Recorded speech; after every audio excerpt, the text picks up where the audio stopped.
بایزید بستامی رحمت الله علیه یک روز نزد مادر آمد، گفته مادر من در قلبم سختی و سیاهی حس میکنم. من میدانم که این سختی و این سیاهی که قلب را فرا میگیرد، قلب دیگر آگاهی پیدا نمی کند، به سوی عبادت توجه نمی کند، از لقمه حرام است. ای مادر، تا آن جایی که من خود را شناختم هرگز به حرام دست نزدم، هرگز به سوی لقمه حرام در دهان نکردم. فقط گمان من به این می رود که ای مادر، مبادا که مرا شیر حرام داده باشی. مادر گفت ای فرزندی و جان برابرم، من میدانم که تا آن جایی کوشیدم که هرگز تو را شیر حرام ندادم، لقمه حرام ندادم، هرگز پای به طهارت تو را شیر ندادم. ای فرزندی عزیز، اما یک چیز در خاطرم میرود. یک روز تو را به خانه همسایه بودم، اون زن نبود، سرمدانش در پیش آینه‌اش گذاشته شده بود. خیلی در نظرم زیبا تافتی. من از همون سرمه در چشمان تو سرمه کشیدم. همون زمان احساس کردم که من خطا کردم. میخواستم از اون زن بخشش یا کراجگی طلب کنم، اما فراموش کردم. گفت ای مادر، به جان من جفا کردی. اگر اون زن زنده است حتما نزد اون برو و از اون اضافی بپرس که این سیاهی قلب مرا فرا گرفته است و من نمیتوانم که حلاوت عبادت را درک کنم. وقتی که قلب اگر زنگ زد، قلب اگر سیاه شد، دیگر انسان نمیتواند که حلاوت عبادت را درک کند و نمیتواند قرآن که شفا برای اون دل باشد که خدا را نمیشناسد. نمیتواند قرآن رحمت برای اون کسانی باشد که زیر قانون خدا زندگی نمیکنند. وقتی که ابوبکر صدیق رضی الله تعالی عنه عذاب و شکنجه زیادی شد در ابتدای اسلام، حضرت اجازت پرسیدند و به سوی حبشه نیت هجرت کردند. در راه یکی از آن کافران قریش او را دیدند و گفتند چی کار میکنی؟ گفت میروم زمینی که مرا میگذارم که با خدایم صحبت داشته باشم، مرا میگذارم که خدایم را عبادت کنم، نمیگذارم در این ملک که من با خدا صحبت کنم، من خدایم را عبادت کنم. گفت چگونه میشود که مثل تو شخصیت را این مردم قریش نادان از کشور بیرون میکرده هستند؟ بله، تو در جوار من هستی، من نمیگذارم کسی را که با تو کاری داشته باشم. قاعده این بود که هر کلانتری که اگر میخواست کسی را در جوار خود بگیرد، همون لباسهای فاخره خود را میپوشید و دست اون نفر را میگرفت، دور خانه دور میزد، همه میدیدند و میگفتند که این در جوار من است. اگر کسی این را به احترامی کرد، گویا من را به احترامی کرده است. همه وقتی که ابوبکر صدیق را دیدند که در جوار اون است، گفتند در نزد مردم قرآن نخواند، در نزد مردم نماز نخواند، به خاطری که این قرآن میخواند گریه میکند. ما نمیتوانیم این را ببینیم. یعنی که گریه این ابوبکر صدیق برای مشرکان سخت میرسید که چرا قرآن را میخوانی و گریه میکنی؟ تعجب میکردم، به خاطری که دلهای اونها را قرآن هدایت نکرده بود، به خاطری که اونها از رحمت بودن قرآن و شفا بودن قرآن خبر نداشتند. هر چی که میکند گفت در خانه خودش میکند. ابوبکر صدیق رضی الله تعالی عنه این را پذیرفت و آمد در خانه اش مسجدی ساخت و به عبادت پروردگارش مشغول شد. و هرچند که شروع به قرآن خوانی میکرد، همان قدر اشک او سرازیر میشد، خود را داشته نمیتوانست، به خاطر که قرآن قلب او را سیطرت داده بود. شفاء لما فی الصدور، سینه او از تمام مرضهای معنوی و حقیقی خالی بود. آنچنان میگریست که تمام زنان و کودکان مشرکین در دور خانه ابوبکر صدیق جمع میشدند و با او نظاره میکردند و تعجب میکردند که این چیست که وقتی که قرآن میخواند گریه میکند. باز آمدند نزد همون نفری که ابوبکر صدیق رضی الله تعالی عنه را پناه گرفته بود. گفتند ما اگر او را به احترامی کنیم گویا تو را به احترامی کرده ایم.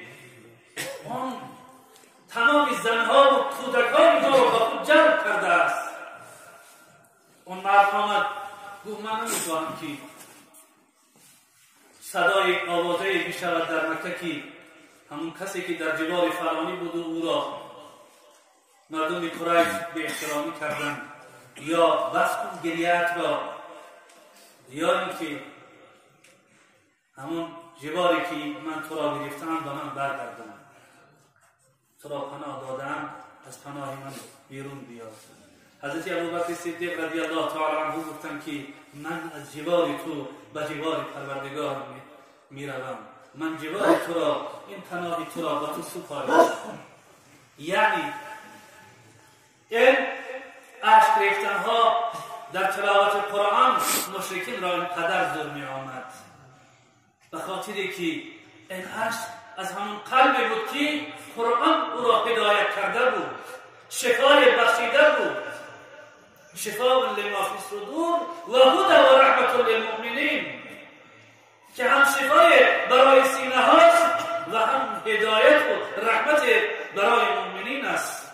یا جای دیگر خداوند میگوید استعیذ بالله و ننزل من القرآن ما هو شفاء للمؤمنین ولا یزید الظالمین الا خسارا. این قرآن اگرچه شفا برای مؤمنین است، اما برای کافرین و جز ضرر و زیان چیزی نمیارد، برای اونها هدایت نیست. مسلمانان عزیز، قرآن در آن صورت برای ما هدایت است که ما بتوانیم در زندگی خود قرآن را دستور عمل بسازیم. اگر قرآن را ما دستور عمل ساختیم، ما زندگی خوب یافتیم.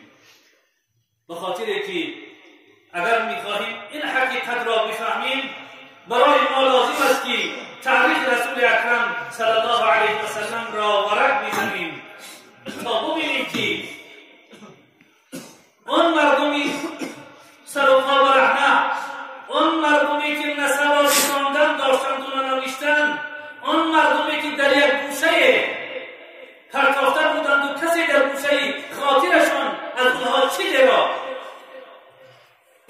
انتظار نبود، با پیروی قرآن حکومتان ابرقدرت اون زمان فاسرون را بلرزه آوردند. امروز مسلمانان در گوشه و کنار عالم همه زیر و زبر شدند، همه مظلوم و بیچاره شدند. ای مسلمانان، برای چی؟ اون مسلمانانی که حکومت داشتند، اون مسلمانانی که قدرت داشتند، اون مسلمانانی که اگر نام عمر را یک ابرقدرت میشنید در روم یا در فارس لرزش میگرید. امروز خانه های مسلمانان را زیر و زبر میکنند، زن و کودک مسلمان را میسوزند و میکشند. باز میگویم که ما نفهمیدیم، گمان کردیم که اینها آباشانند یا تروریستانند. به خاطر چی؟ بخاری و مسلم روایت میکنند رسول اکرم صلی الله علیه و سلم یک گروهی را از مسلمین را برای جهاد فرستادند که اسامه ابن زید یکی از این نفران بود. حدیث را اسامه نقل میکند، میگوید که ما آمدیم صبحگاهان و سر اون قبیله‌ای که نبی کریم صلی الله علیه و سلم برای دعوت اگر قبول نکردن مجبوراً به اسلام اونها را دعوت کردن فرستاده بود. ما رفتیم سحری بر وقت با اونها شبیخون زدیم که اونها گریختن. ما با یک نفر، من و یک مرد انصاری با یک نفر روبرو شدیم و او را غالب آمدیم. اون برگشت و گفت لا اله الا الله محمد رسول الله. وقتی که این سخن را گفت، اون برادری انصاری اسامه میگوید اون نفر انصاری خود را قریب تفا گرفت و من با همون نیزه هم در سینه او زدم و او را کشتم. وقتی که برگشتیم، نبی کریم صلی الله علیه و سلم گفت ای اسامه، این خبر را که شنید بسیار ناراحت شد. گفت ای اسامه، اون لا اله الا الله محمد رسول الله گفت، تو آن را کشتی؟ گفتم یا رسول الله، او از ترس این کلمه را گفته بود. گفت مگر سینه او را شکاف کردیم و دیدی که اون ترسیده بود یا حقیقت گفته بود؟ این سخن را گشتم و برگشت پیغمبر صلی الله علیه و سلم میگفت و میگفت که ای اسامه، چگونه تو کسی را کشتی که اون لا اله الا الله محمد رسول الله میگوید؟ ای مسلمانان، این تعلیمات قرآن است، این تعلیمات پاک پیغمبر است، این تعلیمات اون شخصی است که امروز در عرصه جهانی کافران او را تروریست میگویند. برای کشتن یک مسلمان اینقدر اسامه را سرزنش میکند و میگوید تو چی جواب میگویی؟ فردا در پیشگاه خداوند اون نفر را کشته که لا اله الا الله محمد رسول الله گفته است. امروز اون نفرانی که دعوای مملکت اسلامی میکنند، همسایه ما افغانستان، اون مولویانی که دعوای اسلام و مسلمانی میکنند، بیایند در مسجد، در خانه خدا، اون نفرانی که با خدا صحبت دارند اونها را میترکانند. چشمشان نمیپرد، پروای هم ندارند، باز دعوای اسلام دارند و اسلامداری دارند. برای یک مسلمان را کشتن، نبی کریم صلی الله علیه و سلم اسامه را اینقدر سرزنش کرد که اسامه گفت من آرزو میکردم که کاش تا این روز من مسلمان نمیشدم و این بلا در نامه اعمال من ثبت نمیشد و پیغمبر از من ناراحت نمیشد. اما انسان‌هایی که امروز دعوای اسلام میکنند، میلیون‌ها مسلمان را میکشند، هیچ پروایی ندارند. باز دعوای شورای علما هم میکنند و دعوای اسلامداری هم میکنند. یکی از نفران از عبدالله بن عباس رضی الله تعالی عنه پرسید که یک انسان یک مؤمن را میکشد، بعد از اون توبه میکند، آیا خدا توبه او را میبخشد؟ گفت سکلت که امک عن توبه، خدا بمیری تو مادرت را گریه کند که توبه در کجاست؟ وقتی که انسان را کشته با توبه او قبول میشده است. روز قیامت اون انسان مقتول یک دستش در سرش در دستش و دست دیگرش در گریبان یعنی همون قاتل خونها از بدجان از رگهای گردنش به زمین چکیده نزد عرش خدا می آید و میگوید ای خدا، این بنده از را بپرس که مرا چرا کشت؟ من چه گناه داشتم که مرا کشت؟ توبه او از کجا قبول می شود؟ 40 سال شد در افغانستان جنگ است، خون مظلومین می ریزد از دست مسلمانان. از 50 می گذرد که در فلسطین جنگ است، خون مسلمانان را یهودیان می ریزند. به خاطر چی؟ چرا اینها به افاقه نمی آیند؟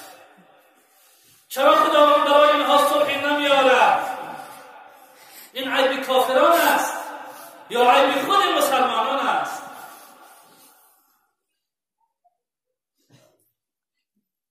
خداوند مهربان ما را میگوید استعیذ بالله ولا تنازعوا فتفشلوا فتذهب ريحكم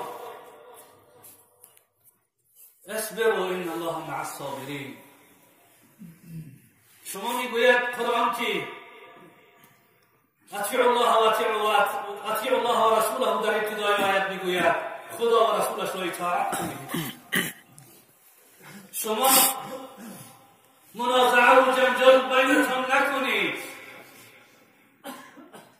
فتفشلوا و تذهب ریحکم، شما ضعیف و بیچاره میشوید. و نصرت از بین شما می رود. ای مسلمانان، آیا قرآن ما را خبر کرده است و درس کنید؟ شما ضعیف می شوید و نصرت از شما می رود. هیچ نصرتی در افغانستان نمی آید به خاطر که مسلمانان بین خود نزاع دارند، به خاطر که فلسطینیان بین خود نزاع دارند. به این خاطر ضعیف و بیچاره گشتند. امروز مسلمانان در عرصه جهانی به خاطر آن است که با هم اتفاقی ندارند. وقتی که در جنگ احد پیامبر خدا صلی الله علیه و سلم وقتی که 50 نفر را در بالای کوه گذاشت و برای اونها گفت که اگر ما غالب هم آمدیم شما از بالای کوه پایین نشوید و اگر ما مغلوب هم که شدیم شما از بالای کوه پایین نشوید. اینجا را قرارگاه خود بگیرید. این امر از جانب رسول اکرم صلی الله علیه و سلم برای مجاهدین بودند که در جنگ احد حضور داشتند. ولا تنازعوا فتفشلوا وتذهب ريحكم. شما منازعه نکنید. قرآن میگوید ضعیف و بیچاره میشوید و نصرت از شما میرود. وقتی که مسلمان ها غلبه میکردند، این 50 نفر بینشان نزاع افتاد به خاطر دنیا، به خاطر جمع کردن غنیمت هایی که از کافران مانده بود. هرچند که سردار اونها براشون صدا زد که پیغمبر صلی الله علیه و سلم ما را خبر کرد از اینجا نجنبید ای مردم. اونها گفت اکنون خلاص جنگ، ما غلبه کردیم. رفته بود که به سرداری خالد رضی الله تعالی عنه زمان ایمان نیاورده بود. از خفا آمدن 70 نفر شهید شد. پیغمبر گرامی اسلام ضربه خوردن، دندان مبارک شهید شد.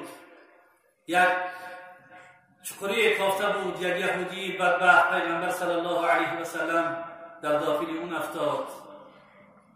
و خیلی در تاریخ روزی سنگین یاد می شود که اگر خداوند مهربان برای ما فرصتی عطا کند مفصل این جنگ را یک روز صحبت می کنیم.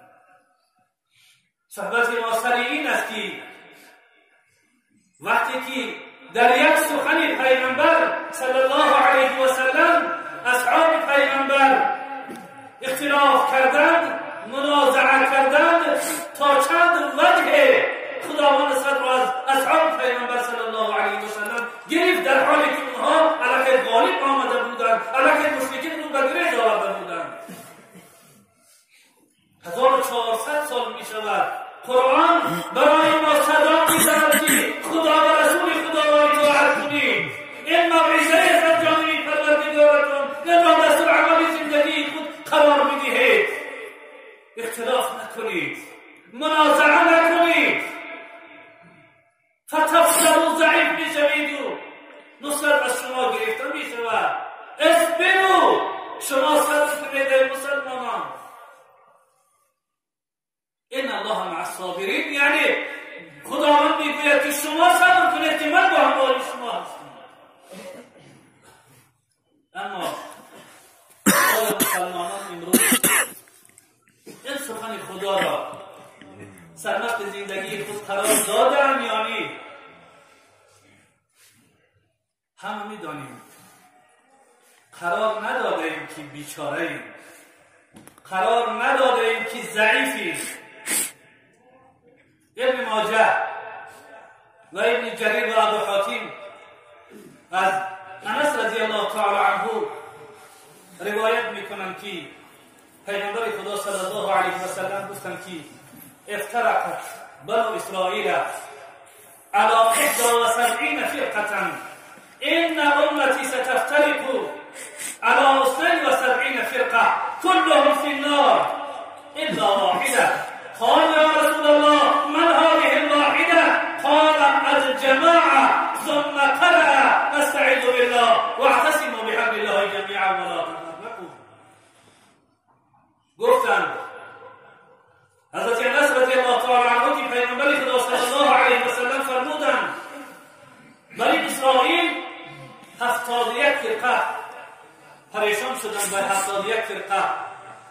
استخوان من به 72 فرقه پریشان میشوند، گروه بازی میکنند.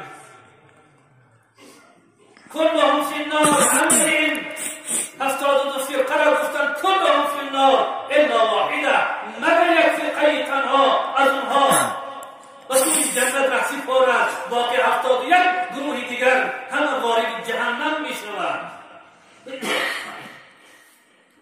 اصحاب رضی الله تعالی عنهم پرسیدند یا رسول الله، این یک فرقه که شما میگویید که وارد بهشت میشوند، اینها کیانند؟ این سعادتمندان کیانند؟ گفت الجماعه، این کسانی که دست به جماعت زدند.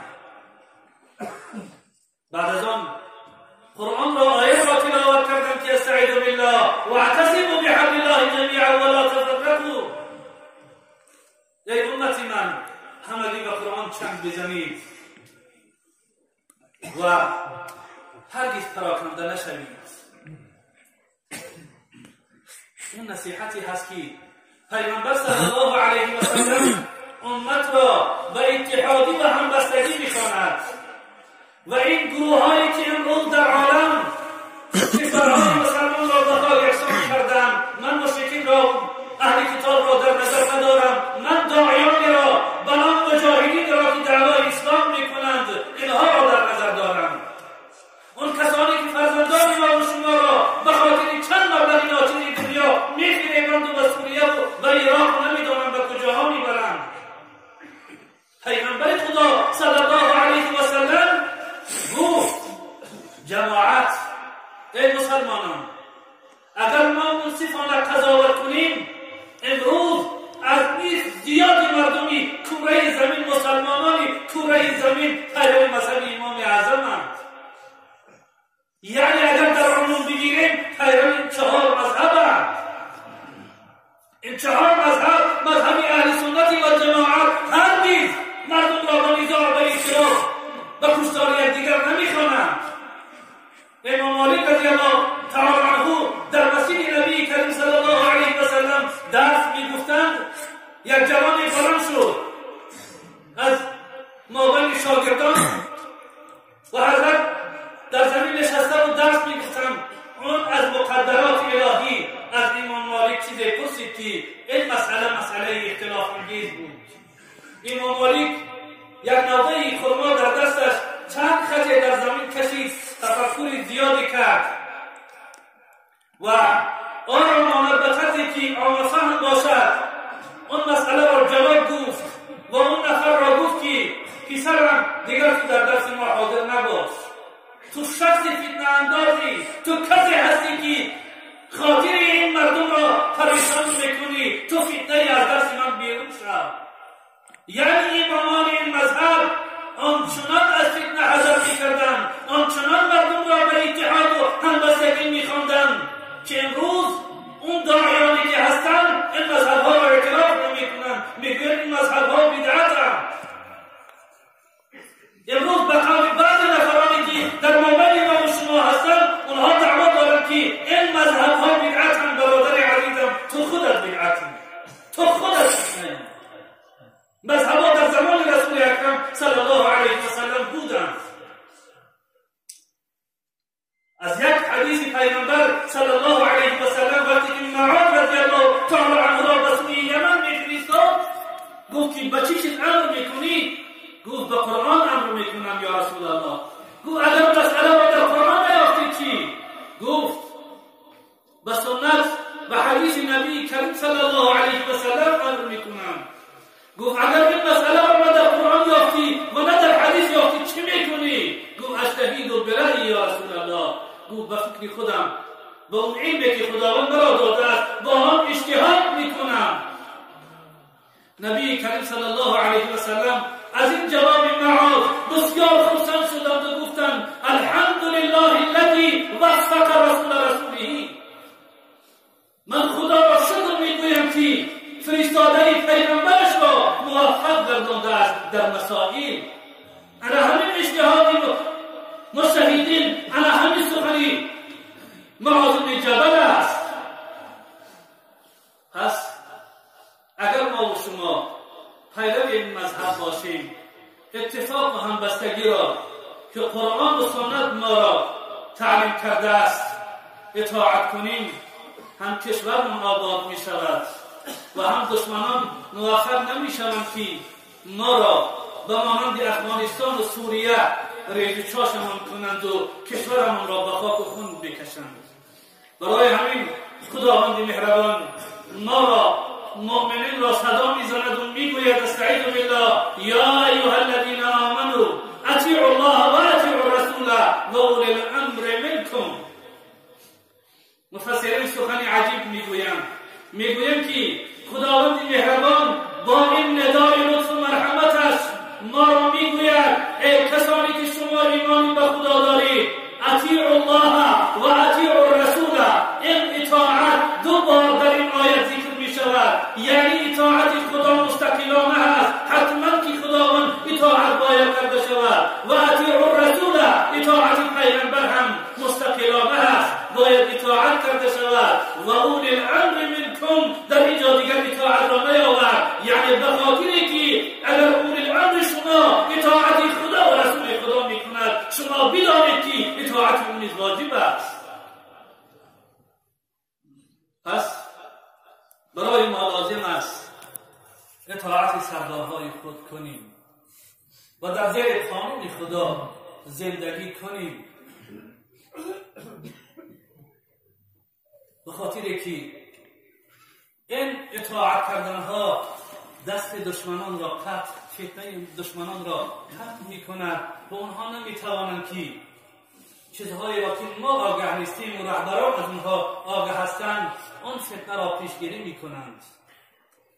برای همین ما دیروز هم جشن پرچم داشتیم و چند روز پیش سفری پیشوای ملت برای جشن اون دیداسه تقدیرساز این ملت به خوجان سفر کردند و سخنهای را برای این ملت، برای این مردم خوب ارائه داشتند که اکثرتان از اونها با خبر هستید. یعنی ذکر کردن اونها دوباره فکر میکنم که حاجت نیست، به خاطری که اکثرتان با واسطه آینه نیلگون از اونها خبر دارید. یعنی اگر ما و شما اتحاد و همبستگی را از دست ندهیم، ما قرآن و سنت را سرمشق زندگی خود قرار دادیم و خداوند مهربان هم امنیت کشور ما و شما را، هم دین و مذهب ما و شما را و هم اتفاق و همبستگی را در بین ما حفظ می‌گرداند. و الا وای بر حال اون مسلمانانی که 40 سال شد آرامش ندارند، نمیتوانند به مسجد بیایند و نماز بخوانند. یک خوشخبر در رسانه‌های خبری دیدم که اون بدبختی که در بوسنی مسلمانان را قتل عام، همون سود جهانی او را به زندان یک عمره محکوم کرد. و بیت الظالم خراب و ولده یتیم ولو بعد حین. خانه ظالم خراب است و فرزندانش یتیم و بیچاره میمانند اگر مهلت ظلم او چندی بگذرد. خداوند مهربان ما و شما را اونقدر فرصت بدهد که این ظالمینی که مسلمین را به خاک و خون کشیده‌اند در بدر شدن و بینوا شدن اونها را ببینیم. و خداوند مهربان امنیت ما را، اتحاد و همبستگی ما را، دین و توحید ما را، دین و مذهب ما را حفظ نماید. و خداوند مهربان از ما بندگانش راضی باشد.